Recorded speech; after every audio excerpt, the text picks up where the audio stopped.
teman-teman, selamat datang di video kami yang akan membahas bab 5 tentang manajemen dalam administrasi publik.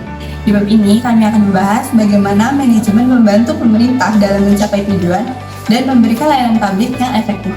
Mari kita mulai. Yang pertama yaitu pengertian dan fungsi manajemen. Manajemen adalah proses mengatur sumber daya manusia, keuangan, serta material untuk mencapai tujuan secara efektif dan efisien. Dalam administrasi publik, ini seperti seni dan ilmu untuk merencanakan, mengorganisir, mengarahkan, serta mengendalikan agar kebijakan pemerintah dapat berjalan dengan lancar.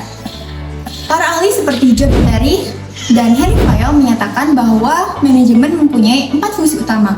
Fungsi yang pertama yaitu fungsi perencanaan yang mencakup penetapan tujuan serta langkah-langkah, contohnya menyusun program kesehatan. Yang kedua yaitu fungsi pengorganisasian yaitu pembagian tugas. Fungsi yang ketiga yaitu fungsi pengarahan yaitu memberi motivasi kepada pegawai. Fungsi yang keempat yaitu fungsi pengendalian yaitu mengevaluasi jalannya kebijakan. Yang kedua, perencanaan dan pengambilan keputusan. Perencanaan adalah langkah awal, identifikasi masalah, penetapan tujuan, pengembangan alternatif, pilihan yang terbaik, implementasi, dan evaluasi. Dalam administrasi publik, penting untuk kebijakan seperti pendidikan di daerah terpencil. Pengambilan keputusan melibatkan pilihan alternatif, tapi sering terbatas oleh informasi dan waktu, seperti konsep bounded rationality dari Herbert S. Simon. Contoh, saat bencana alam, pemerintah cepat putuskan alokasi bantuan berdasarkan jumlah korban dan sumber daya. Presiden Prabowo Subianto, situasi bencana akan diperlakukan sebagai prioritas nasional, termasuk jaminan dana dan logistik nasional tersedia secara penuh dan total.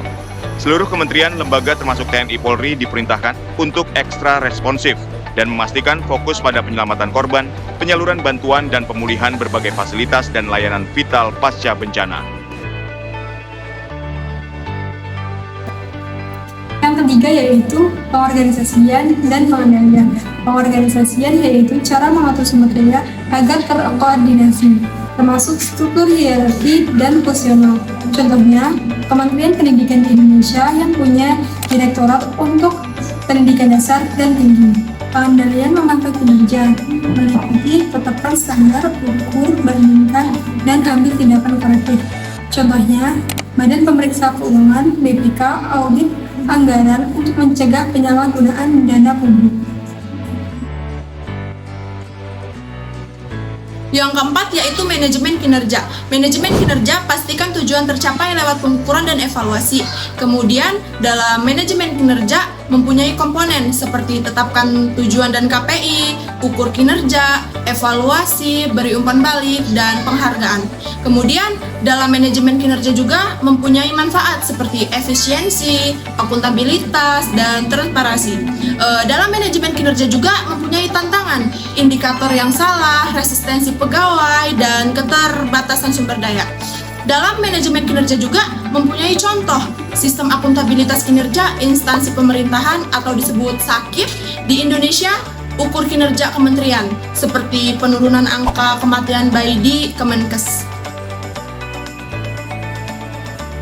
Kesimpulannya, jadi manajemen dalam administrasi publik meliputi perencanaan, pengorganisasian, pengarahan, pengendalian, dan kinerja untuk layanan publik yang baik. Ini bantu pemerintah efisien, akuntabel, dan transparan.